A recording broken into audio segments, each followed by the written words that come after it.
One of the positive things about being an elder is that you have a retrospective view of things. When it comes to recent history, you don't have to read about it, you can remember it. And as I look back on my early days of trying to do something for animals, we're talking the 1970s, there was no animal rights movement. We had something called animal welfare, and those of us who were vegetarian or vegan actually brought farm animals into that. But oh my gosh, we were friendly with one another because we knew we were teeny tiny. And then some amazing things happened. Our movement got a term and a name, and people who were so energetic and so committed that something that was minuscule became pretty major. And here we are with the accomplishments and the potential of justice movements that came before us and the problems and the persnickety stuff of the movements that came before us and the other movements that are out there now. You know what we're doing a lot of? Bickering, not getting along. It's sort of like my little dog, James. He weighs 10 pounds, but he seems on the leash like he would take on a pit bull or a Great Dane. He doesn't know his size. He knows his power, and we know ours. But with some training for James and maybe some education for us, we can go forward with less fighting, more peace, and way more progress. Hi, everybody. I am Victoria Moran, and this is the Main Street Vegan Podcast. And guess who we're going to be talking about today? About that topic of movement infighting and how we can become a more peaceful group of people who are committed to peace for all beings. Now, I'm sure you know Dr. Melanie Joy, but I'm going to tell you a little bit about her in case you don't, or if there are some pieces you have missed. Melanie Joy, PhD, is a Harvard-educated psychologist, international trainer, and author of 8 books, including the award-winning Why We Love Dogs, Eat Pigs, and Wear Cows, Beyond Beliefs, a guide to improving relationships and communication for vegans, vegetarians, and meat eaters, and How to End Injustice Everywhere. And guess what? She's also written a novel. I love it when we have a creative side too. That novel is called A Half-Hearted Death Wish. We'll ask her about that. Melanie is the 8th recipient of the Institute of Jainology's Ahimsa Award, which was previously given to Nelson Mandela and the Dalai Lama. And hey, guess what? She's here with us right now. Welcome, Melanie Joy. Hi, thank you, Victoria. It's so good to be back here with you. And I loved your preamble, and it's so right on target. And I can't wait to be having this conversation. It's a really important conversation with Well, you. it is, and it was your idea. I mean, you brought this up, and I thought, oh gosh, sometimes I feel, Melanie, like I'm kind of in a bubble in that I'm just doing my thing for veganism and for animals, and I'm not real involved in some of the structures where the infighting has taken place. Every once in a while, I've kind of been invited into a fray, but generally, it's kind of removed. And yet it's so important, especially for people who are out there carrying the signs and doing the activism, and of course, for the animals themselves. So, what's your definition of infighting? What are we talking about? Well, let me start by talking about what infighting is not. Okay. It is not in disagreeing. Okay, so disagreements are normal. They're important, actually. They're inevitable. Disagreements are when people have a difference of opinion and they discuss that opinion to deepen their understanding and to help grow their awareness, right? And some disagreements are particularly important, like when women and people of color, for instance, challenge power in the movement. So we have to be really careful not, or challenge, I should say, abuses of power in the movement. So we have to be careful not to call things like disagreements, or challenges, healthy challenges to power, infighting, or we can be weaponizing this concept and silencing important voices. Infighting is basically the same as what we could call outfighting, except that it's directed toward members of our own group, or members of one's own group. And basically, we fight when we have a difference of need, opinion, for example, and we try to use force to change the other person to get our way. Infighting is it's less about the content, right? What we're arguing about or discussing, and more about the process. So let me unpack this for a minute for listeners. In all communication, the primary way infighting shows up, by the way, is through communication, right? Communication is the primary way we relate. And most communication happens online. So most quote unquote infighting is happening online, right? Through this, what we could call toxic communication. So all communication has these two parts to it. There's the content, and that's what we're communicating about. So for example, right now, the content of this communication is infighting, or communication. And then there's the process, and that's how we're communicating. Most of us, when we communicate, over focus on the content and under focus on the process. And I'm sure you can relate to this, and listeners can relate to this, right? We're just like trying so hard to get the right words and say them in the right way, to make our point. But the process actually matters more, right? So if you think the process really, it determines how you feel about a communication or an interaction, right? So if you think about a conversation you had, let's say 6 months ago, or maybe even 6 years ago, say you're, at dinner having a conversation with somebody, chances are you've entirely forgotten the content. You don't even remember what you were talking about, but you probably still remember how you felt in that conversation. The process determines how we feel.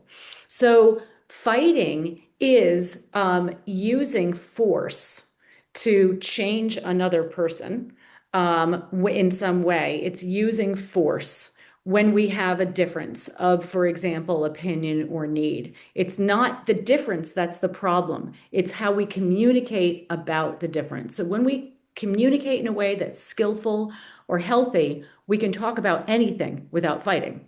And when our communication is not skillful or not healthy, we can't talk about anything without fighting or arguing, right? You might know people who have seem to have everything in common, and yet they still find a way to argue with each other, right? It's not the content, it's the process that matters most.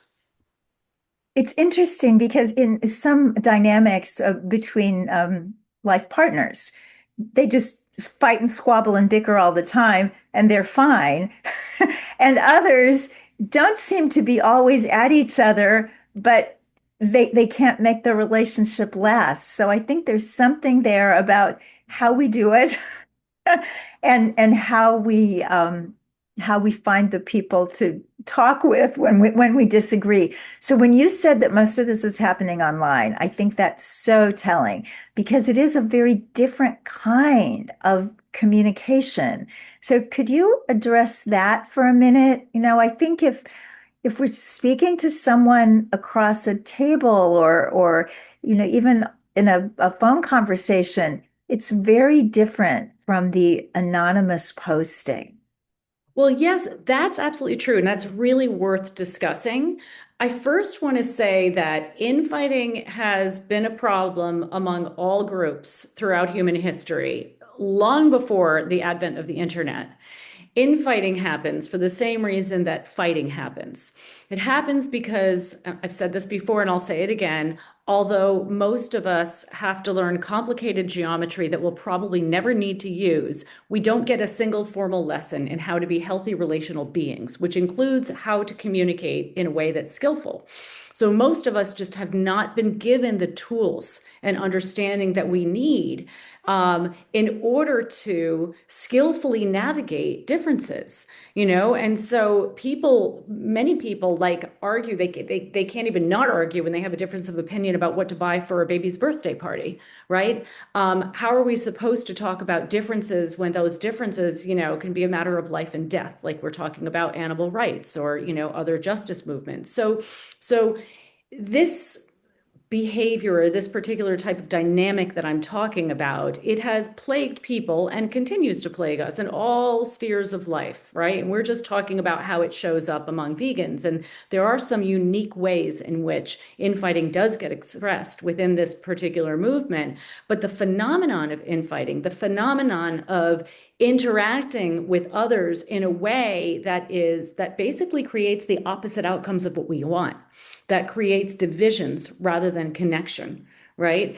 That phenomenon is widespread and has been going on since, the advent of human society, probably. Mm. So it might be helpful for me to just unpack this a little and talk about what the actual behaviors are that we're talking about. And then we can talk about how social media magnifies these behaviors, right? So, Let's so do. so, so I write about what I call the formula for healthy relating, right? If you boil down, if you look at like all the literature on relational dynamics and just healthy ways of relating, right? It comes down to it's really like what we could call this sort of key formula. In a healthy interaction or a healthy relationship, right? Relationships are just a series of interactions, right? Um, we practice our integrity. That means I'll just really simplify this, we treat the other individual with compassion, practice compassion towards them, and we honor their dignity. And when you honor somebody's dignity, your dignity is your sense of inherent worth, right? And when you feel a sense of inherent worth, that means you feel that you are just as worthy as everybody else on this planet of being treated with compassion, being treated with respect. We'll use these two words together, compassion and respect. So when you honor someone's dignity, you see them as fundamentally worthy of being treated with compassion and respect, regardless of what their political views are, regardless of what they may have done in their lives, regardless of how you might not like the way they're dressing or the sound of their voice or the type of veganism they're practicing or their definition of veganism. You can disagree with them, but when you practice the formula for healthy relating, you treat them with compassion and respect, and you see them as a fundamentally worthy being on this planet. When we do that, this leads to a sense of connection and security. So if you are like listeners now, you want to pause, think about a relationship in your life that you consider a good relationship. Chances are you trust that other person will practice integrity toward you. They will treat you with compassion, even when they're mad at you. They're not going to treat you in a way that's harmful. And chances are you don't feel that they look down on you and see you as somehow fundamentally morally inferior. They don't see you as less than they are or anyone else of being treated with that compassion, that respect. And chances are you feel a sense of connection with this individual, and chances are you feel fairly secure with them, right? Now, like most things in life, this formula for healthy relating, it's not either or. It's not that an interaction is either skillful or unskillful, or we can also say healthy or unhealthy. They're more or less so, right? And on the other side of the spectrum are behaviors which violate our integrity, right? We act against our core moral value of compassion. And we harm the dignity of another. We look down on them. We see them as inferior. And this causes a sense of disconnection and insecurity and power imbalances as well, but that's a whole other conversation. So, and if you think about a person in your life who you feel like, or a relationship in your life that you think is not a good relationship, maybe it's with somebody that you've never met before, like an online troll. Chances are you don't feel like they practice integrity when they're interacting with you. You feel that they look down on you. They don't honor your dignity. And chances are you feel disconnected from them and you feel insecure with them. So this is the foundation of skillful ways of relating. And when we look at infighting, in our movement, or we just look at, relational dysfunction more broadly, right? Relational dysfunction is relating in a way that causes harm rather than connection. It's violating the formula. We can see that the problem is really about how we relate. So whether it's within our movement or whether it's outside the movement, when we relate in a way that is not skillful, we end up creating divisions and causing harm. And when we relate in a way that is skillful, we, foster connection and improve our, and we're more likely to be collaborative. So what happens, however, is that on, social media, all of this gets amplified. And I should say not all of this, but unskillful ways of relating are amplified because on social media, the algorithms are such that behaviors that violate the formula for healthy relating, I refer to these as non-relational behaviors. Non-relational behaviors, behaviors that are expressing, harming dignity and violating integrity, they get magnified, they get celebrated, they are increased. So, for example, if your post is expressing moral outrage, and we can talk about moral outrage later, because I'm sure many listeners hear me say that and are thinking, yeah, but we are morally outraged and we have a good reason to be.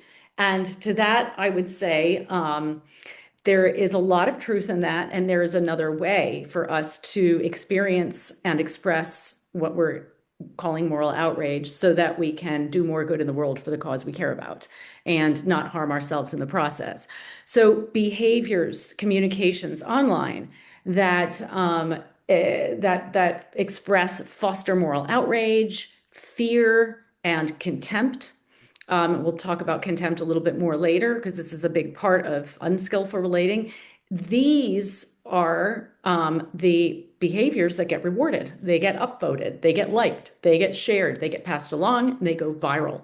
So basically, online communication is making it so that the worst of our behaviors, right, the most harmful communications, the most toxic of communications, are the most highly rewarded and the most incentivized. We are actually incentivized to act in ways that are completely antithetical to the kind of world that we're trying to create for all beings.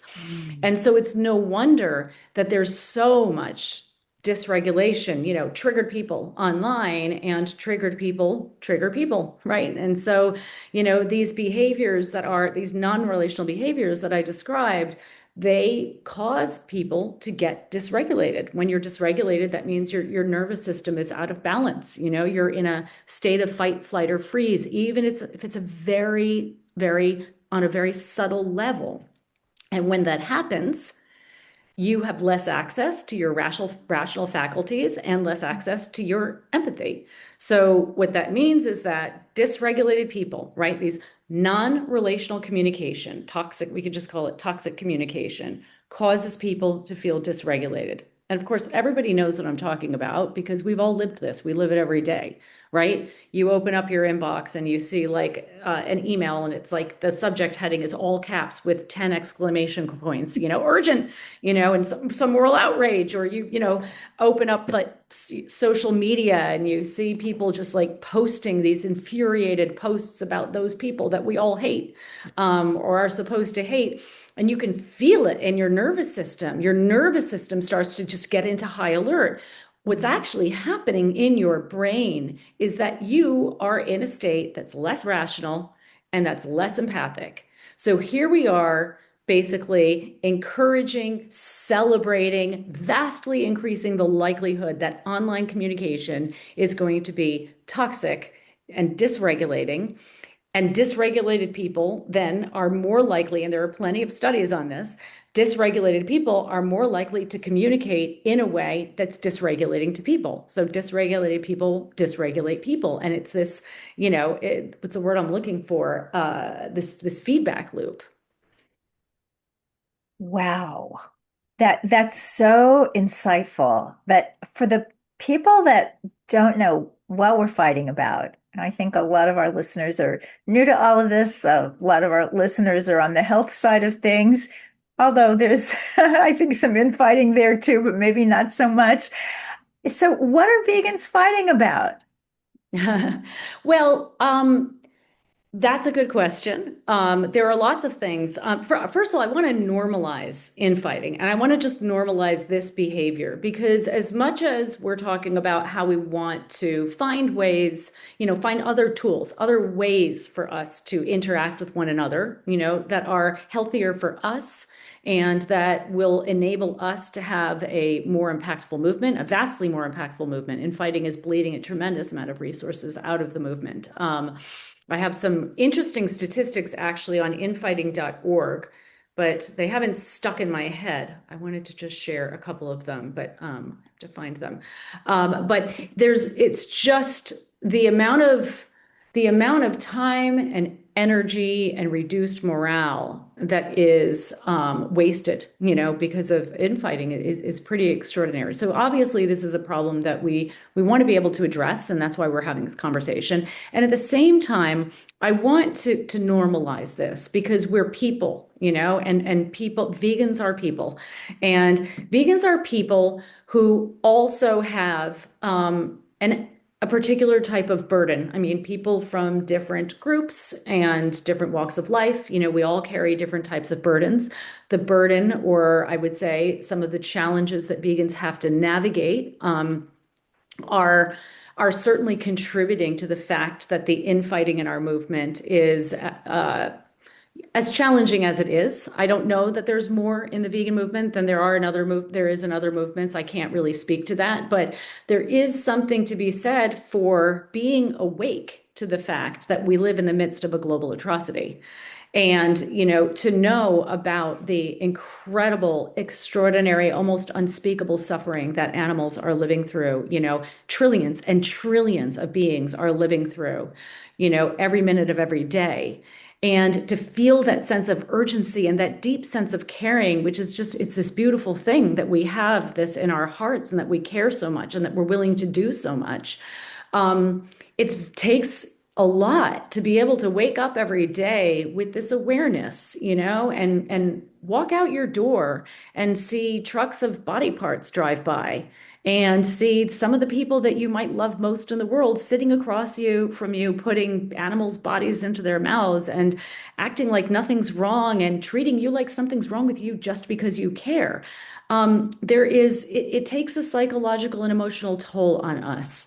And it's very dysregulating in some ways just to be awake to these realities and just to be a vegan, or even somebody who's eating plant-based for health reasons and to have to sit at the table with people who really don't understand you, don't see you, and maybe have a lot of preconceived notions about how weird you are or whatever else. It's challenging, right? And so it's normal for us for people to fight and argue when they disagree because it's what we learned.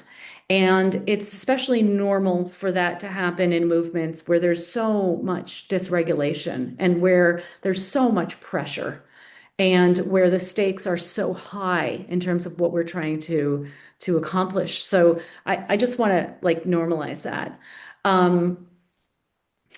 And you had asked a question. I realized I just forgot the question because I went on this tangent. Well, I was just thinking about what are the things that vegans Oh, argue about. So some of the things that I see, and tell me if I'm on the right track or if there are just other things out there that I don't know about. Maybe the listeners don't either. So we've long had the abolitionist versus the let's also take care of some of the immediate problems on the way to abolition. So there's that thing. There are little things like, well, little things perhaps maybe not so little, but like honey, which for many, many years the vegan society said was left to personal conscience. And then they decided, no, it's just not vegan. So there's a little bit of argument there still sometimes. yeah, Then I yeah. think there's the idea of how direct we're supposed to be with non-vegans when we are carrying this message. So does that spark anything for you? Definitely. Yeah, definitely, definitely. And agree with everything that you're saying. And so there's, the areas of disagreement that tend to be paramount. One is around ideology, right? The belief system itself of veganism. What does it mean to be a vegan? What does vegan mean? Or what does veganism mean? Are you vegan if you wear used wool, for example? Are you vegan if you eat your great grandmother's cookie that she said was vegan, but turned out to have a little bit of egg in it and you don't want to offend her? Like, what does it mean to be vegan?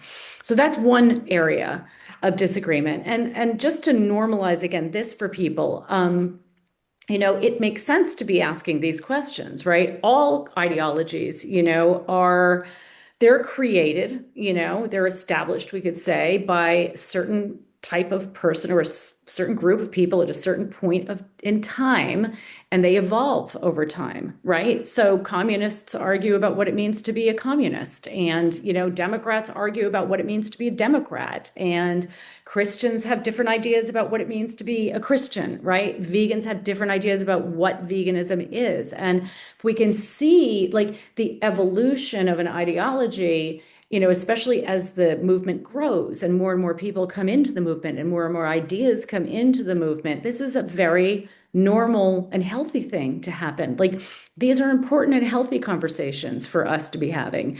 A lot of vegans end up arguing around ideology or about ideology, I think in part because there's this belief that we've inherited that like a vegan is a vegan and all vegans are the same. This idea that like if we're not united, we're divided. Mm. So we better all, agree on everything. Otherwise, we're not going to be strong enough to, fulfill our mission. And, our diversity is actually our strength. Vegans are people and people are different, and the diversity of people in this movement and the diversity of voices in this movement, a movement that I believe needs to diversify a lot further than it is already, bring a robustness to it. And we're going to diversify even further as we grow. That's just normal, and that's okay.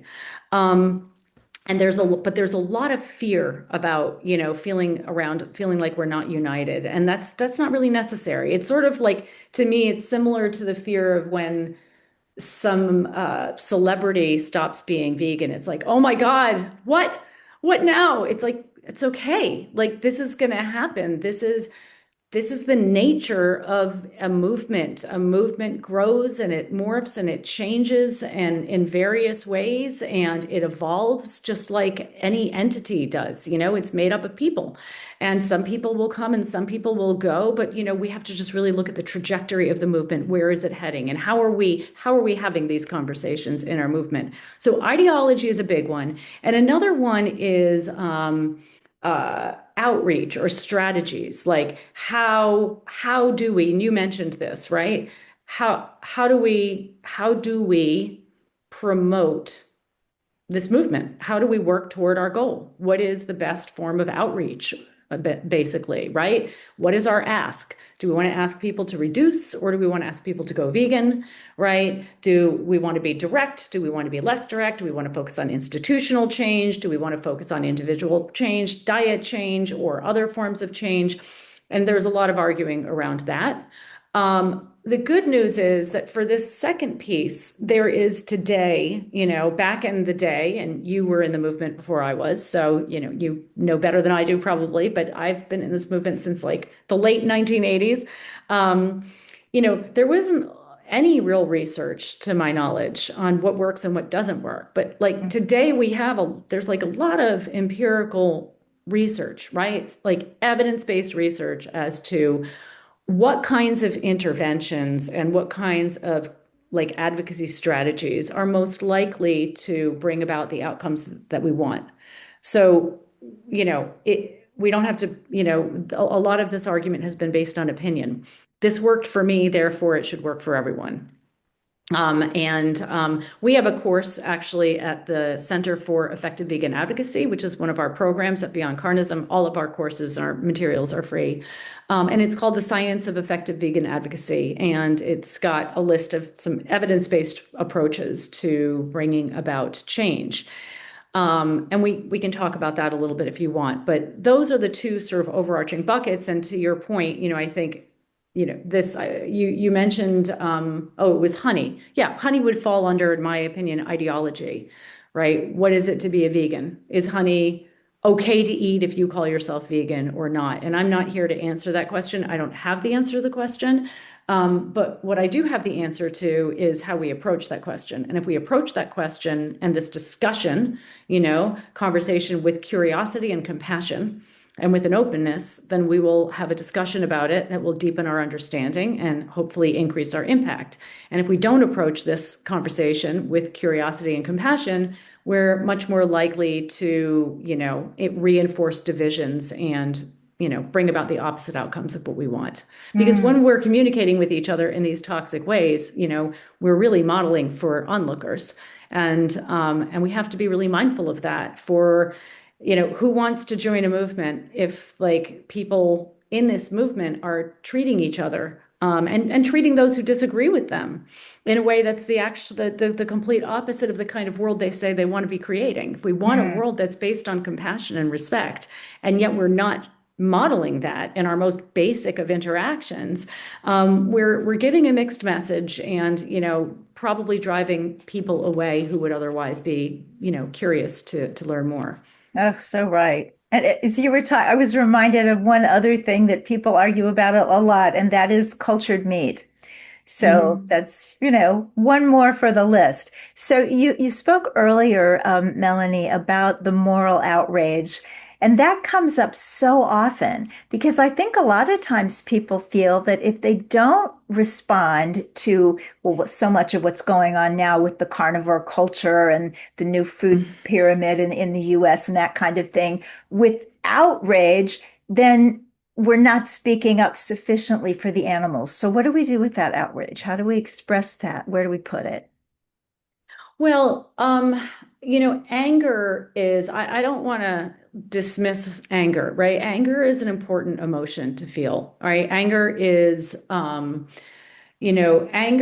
emotional response to witnessing what we perceive as an injustice, right? And our anger it's a motivating emotion. It gives us the motivation to, take action on our own or others' behalf to right a wrong. When we're not in touch with our anger, we can end up being a doormat, right? So it's our anger is it is the emotional response to witnessing what we perceive as an injustice. And the reason I say we perceive is because certain things may not be kind of considered universally unjust, like if your partner hasn't cleaned the house and made you a 5-course dinner and done all your laundry by the time you get home from work and you blow up in an outrage over that. That's a perceived injustice that may not actually be an injustice, right? So anger is a data point. It's nothing more and nothing less than an emotion that is a data point. It's giving us information saying this may be unjust, and therefore, we need to decide if we want to take action to rectify the injustice. So when we relate to our anger, how we relate to our anger is what matters most. It's not whether we feel the anger or not, it's how we relate to it. When we relate to our anger in a way that's skillful, we recognize it for what it is. It's nothing more and nothing less than an emotion. It's a feeling inside our body that's giving us information about something. Now, when we relate to our anger in a way that's not skillful, two things happen. Two things can happen. One is that our anger, we become blended with it. When you become blended with an emotion, basically it means it takes you over, like it hijacks you. I'm sure everybody knows exactly what I'm talking about, particularly when it comes to anger, but this happens with a lot of emotions. You become identified with it. It's like the anger, you look at the world through the lens of your anger. So you're not looking at your anger and witnessing it and saying, what is this telling me? You're hijacked by it. The other problem is that it has the charge of contempt. So contempt is the feeling of moral superiority. Contempt is the feeling we have when we have placed ourselves in a position of moral superiority over others. It's the flip side of shame, right? Shame is the feeling of being morally inferior. Shame is a feeling we have when our dignity is harmed. We talked about this earlier, right? And contempt is the feeling we have when we end up usually harming others' dignity. or our own. Let me back up. We're always relating to ourselves, right? So we can feel contempt for ourselves when we are judging ourselves and looking down on ourselves, and then we make ourselves feel ashamed. So these two emotions, shame and contempt, they're two sides of the non-relational coin. They're extremely problematic emotions, and they're also very normal emotions for listeners who are like going, "Oh my God, but I feel this all the time." Like, of course you do, because you're human. And there are ways to work with these emotions to reduce the amount you experience them. Um, and simply by naming them, that's really important, right? That's a first important step. So when we are blended with our anger, this is a problem. And when we feel contempt, this is our problem. Contempt is the feeling, as I said, of moral superiority. And very often, when we are communicating moral outrage, when we are in a position of moral outrage, we are not feeling that kind of anger, that gives us the motivation to say, I want to take action against this injustice. We're consumed by the anger and we're in a state of contempt. And that is very dangerous. And that can be, I shouldn't say very dangerous, that can be very damaging. People are, if you think about somebody who's communicating from a place of moral contempt about something that you don't agree with, how do you feel in their presence? They're demonstrating that they're like generally not a safe person, right? Because once you've put yourself on a moral pedestal, it means everybody else is, below you, or those who don't agree with you are below you. So it totally makes sense that those of us who are aware of what's going on in the world and what's happening to animals feel anger. I don't want to knock that at all. It's also really important to be willing to work with that anger so that we can come to our activism not from a place of moral outrage and moral superiority, but that we can come to our activism from a place of compassion. Compassion for the animals who we're trying to help, compassion for ourselves, as who are also victims in some ways in this system that messes with our heads and breaks our hearts, and compassion for the very people who we're trying to raise awareness in. Because if we don't feel compassion for those people, if we don't feel compassion for the people eating animals and the people supporting the legislation that we know is deeply problematic, number one, this is going to eat away at us. And number two, it's going to be very hard for us to be able to communicate our message in a way that lands the way it needs to, so that people hear and respond to us. It's really much easier to feel anger and express anger than it is to be grounded in our own compassion. And if you can't feel compassion for people, that's fine. That might be too far for some people. If you really struggle to access your empathy, let's take compassion out of it. If you really struggle to access your empathy for other people, then it might be wise to shore up your boundaries and step back a little bit from taking in some of the information that's causing you to feel so morally outraged. And we all need to be careful to have boundaries anyway, particularly around graphic information. I think my experience is that one of the reasons it's so hard for people to not get consumed by the moral outrage is because there's a lot of unresolved trauma among people in our movement who have been exposed to pretty horrific images of what's happening to the animals. And I always recommend that nobody take in that information unless they absolutely have to. If you're undercover, reporter or whatever, you don't really have a choice. But for anybody else, especially if you notice that you can't find a way to communicate this message, to advocate for animals in a way that is less morally outraged, it may be an indication that there is some work for you to do to help you regulate your nervous system more and to manage what might be trauma. Wow. Now, you talk, Melanie, about various justice movements and that each has its own mission, but that for things to really go forward, there needs to be a meta mission. Now, I find this fascinating and have kind of wrestled with this for a long time. I remember someone prominent in our movement many years ago talking about how animal rights and veganism are never going to become the way of things until they become an actual platform issue in the overall progressive movement. But I remember thinking at the time, but that's only half the people. How are you going to get everybody to stop eating animals when you're only appealing to the point of view of half the people? So unpack that for us. How do we get a meta mission when people see so many things so differently?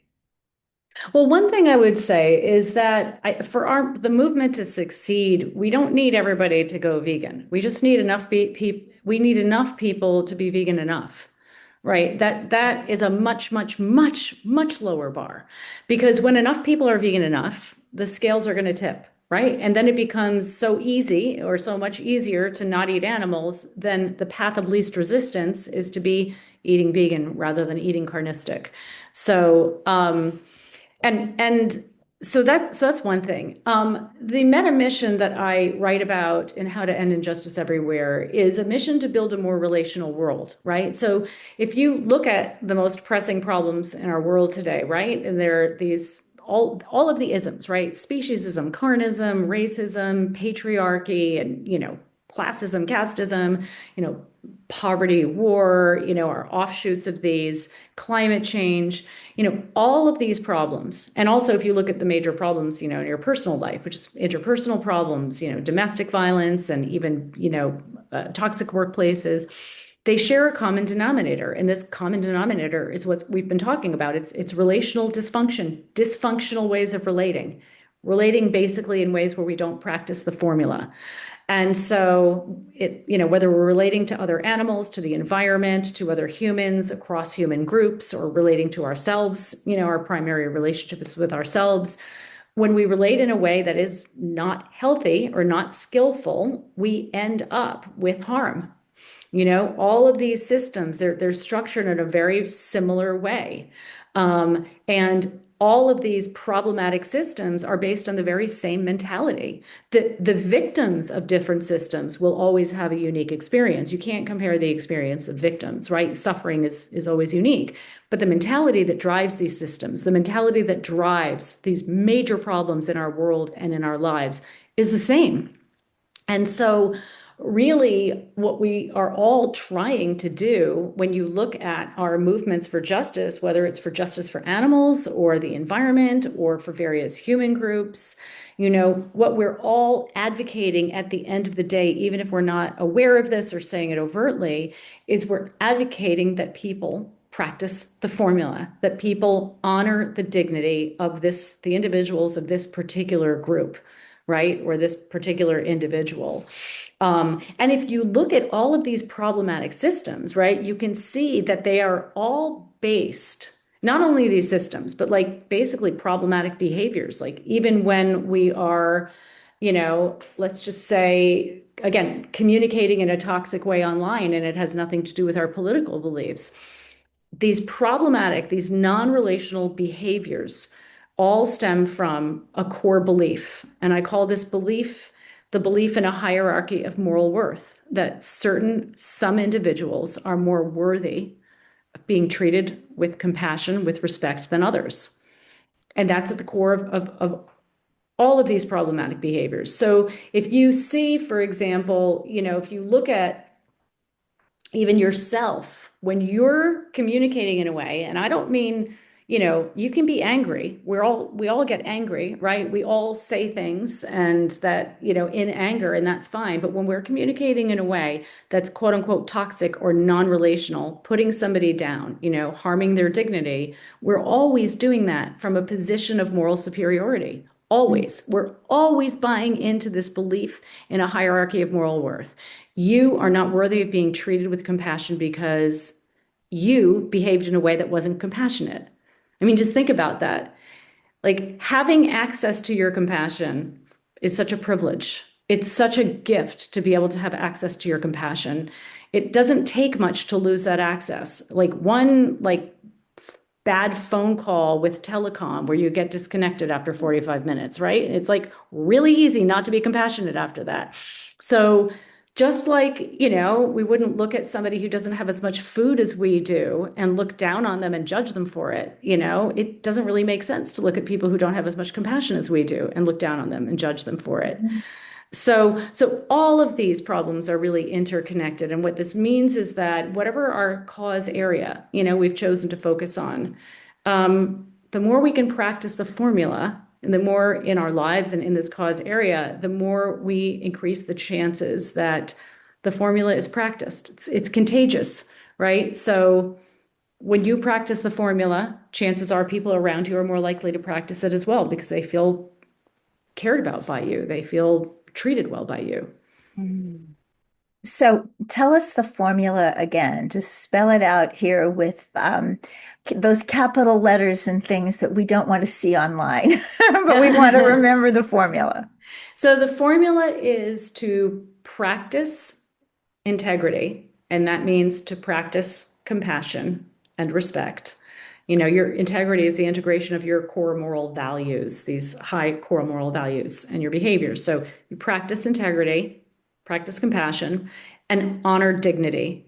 That means to think of the other individual as being fundamentally worthy, morally worthy of being treated with compassion and respect. It's an attitude. And this creates connection and security. And I have a book called Getting Relationships Right. And the whole book is, we're going to soon be populating our website with a lot of that material. The whole book, it's a one-stop guide to building what I call relational literacy, the understanding of an ability to practice healthy or skillful ways of relating. But it's all based on this formula. So and the opposite is to violate your integrity and harm someone's dignity, and it causes disconnection and insecurity. There are lots of ways, very simple ways to do this and lots of different, fairly easy skills to learn, but it does take practice to build this up. And, I always want to say, don't let the perfect be the enemy of the good. So if you're listening to this and you're like, oh, but I'm morally outraged all the time and I'm constantly harming dignity, like, that's fine. You were born under the sign of human. Like, that's just the way, that's kind of like the default for most of us, but it doesn't have to stay your default, right? This is just a set of skills that like anybody who wants to learn can learn. So the opposite of this would seem to be coming at people from a point of shaming. And yet Yes. we hear from so many people in our movement that they know that works. They've shamed people and they're now vegan. What do we do with that? Well, I mean, I would be curious to hear how they know that works because that's certainly not what the science shows. It is not what research shows. In fact, research shows the exact opposite. Research, and there's been a lot of research on this subject, research has consistently shown that people who feel shamed or even the threat of being shamed, and usually you can smell it when somebody's going to shame you, right? But people who feel shamed or even the threat of being shamed get dysregulated. And we know, and defensive. And we know that people who are dysregulated are less rational and less connected to their empathy. People who, feel like you're going to shame them or shamed by you are generally not people who feel that you're a safe person to be vulnerable around. You're not a safe person for them to say, oh, let me reflect on ways in which I have behaved in ways that are not in alignment with how I want to be. Like, that's a very vulnerable ask to ask somebody to reflect on ways that we've participated in harm, right? So shaming, there are people who say, well, shaming works because I was shamed and therefore I went vegan, for example, right? Well, number one, we don't, that's anecdotal. Number two, we don't know if you changed in spite of your shame and not because of it.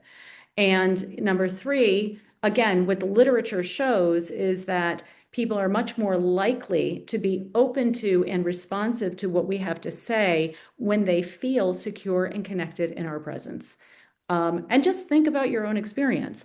If you're talking to somebody whose values differ from yours, and they're communicating with you in a way where you feel like they're not looking down on you, they're they are treating you as a fundamentally worthy being who's made a different set of choices than they have, and they're sharing information with you in a way that really honors who you are.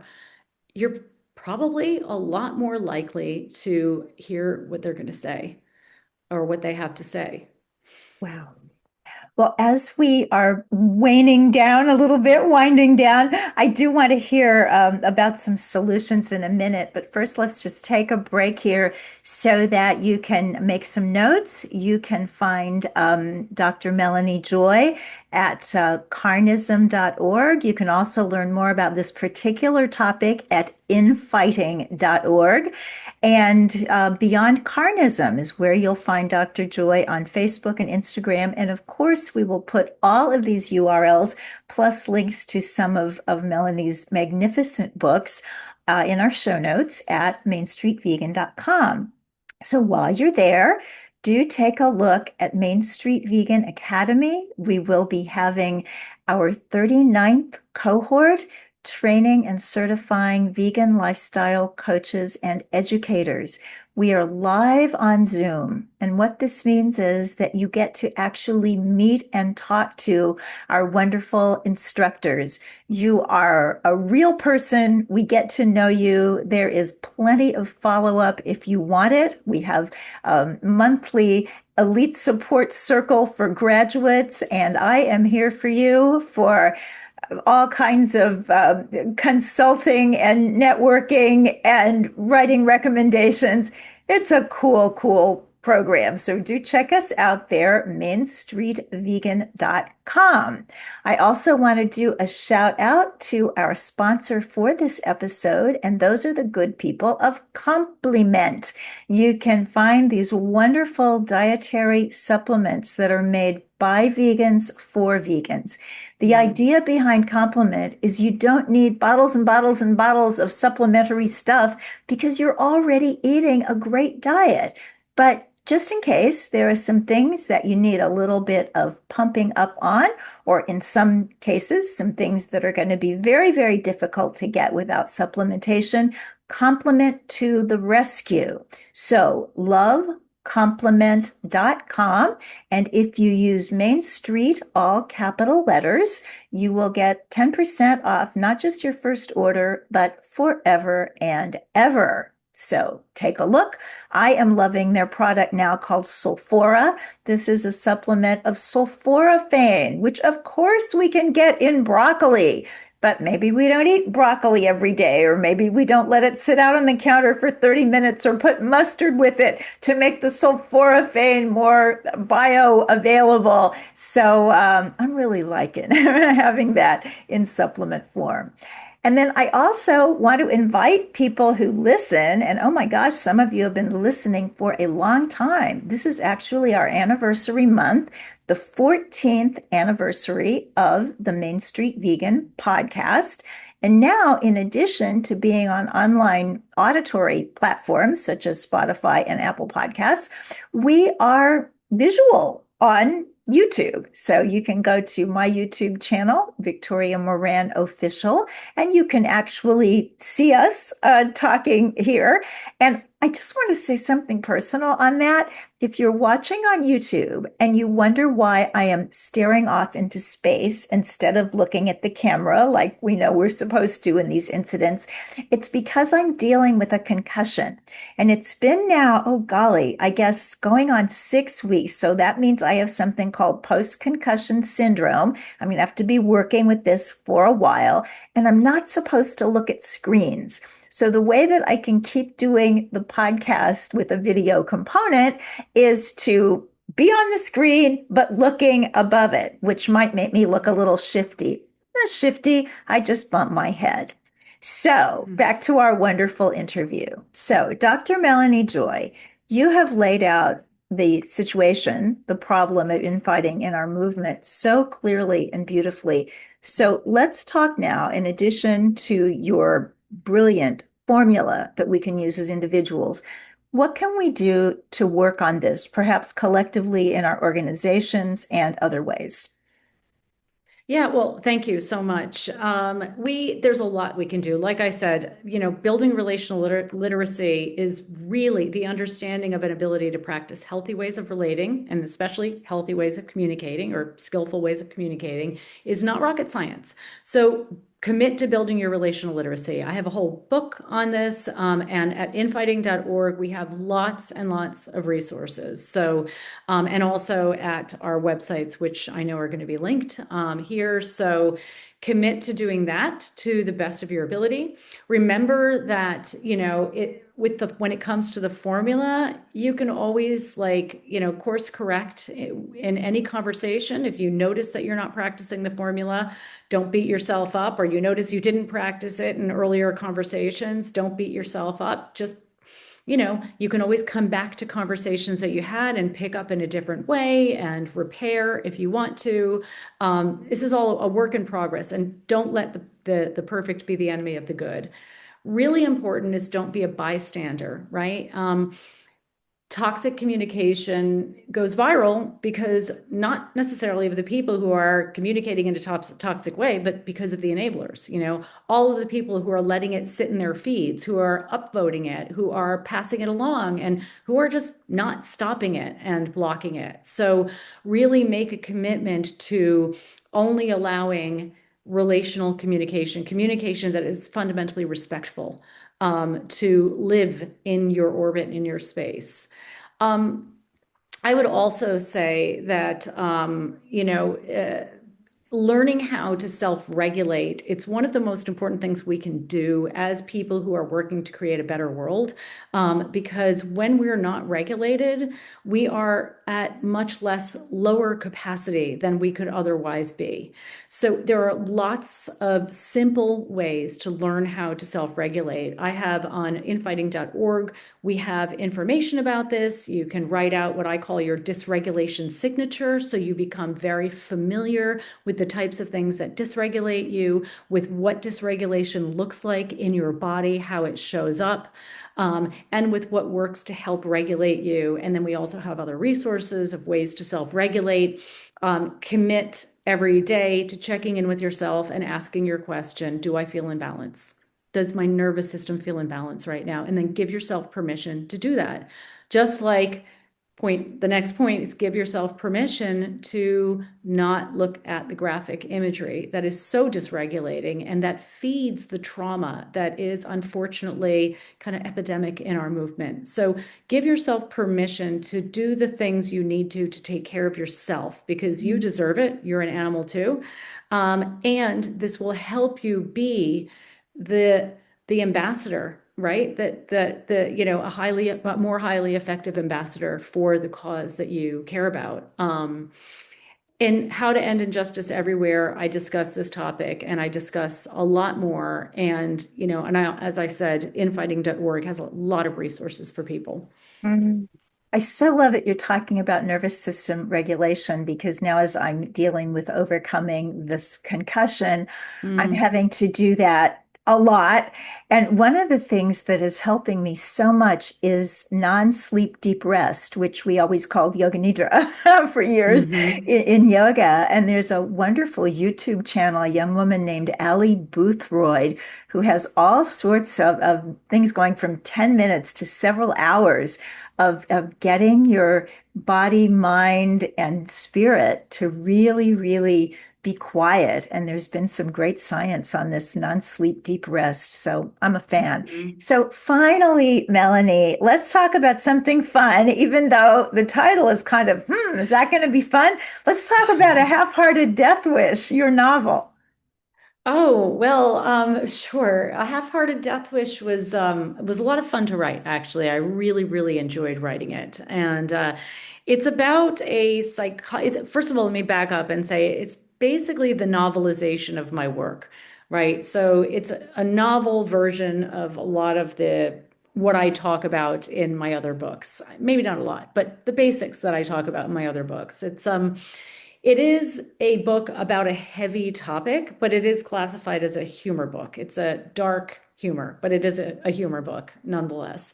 It's about a psychologist who is in excellent mental health, and who wakes up one day to discover that her will to live has vanished, and it's been replaced by a burning desire to be dead. And she has no idea what happened to her. She feels like she just sort of caught this bizarre psychological flu.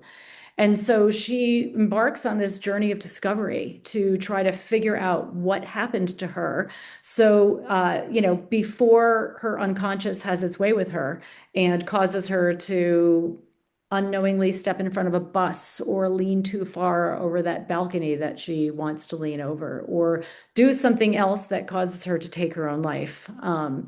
And so it's also a mystery. It's a bit of a mix of things. So it's a psychological mystery, and it is a quirky humor book about trauma and recovery. Melanie, I love it that you can be a PhD, that you can have an award that was also given to Nelson Mandela and the Dalai Lama, and that you can write a book about dark humor. So all is well. You Oh, know, there is thank you. something about being a whole human that is so thrilling. So, thank you ever so much for being with us today. Thank you for your time and your wisdom. Isn't she great, everybody? Please go to the show notes really, really this time because there's going to be so much there, so much good stuff on how you can find out more of this information that is available absolutely free from Melanie's websites. So, all the best, everybody. Thank you for being with us today. You know what? Why don't we get out there now and make Main Street vegan?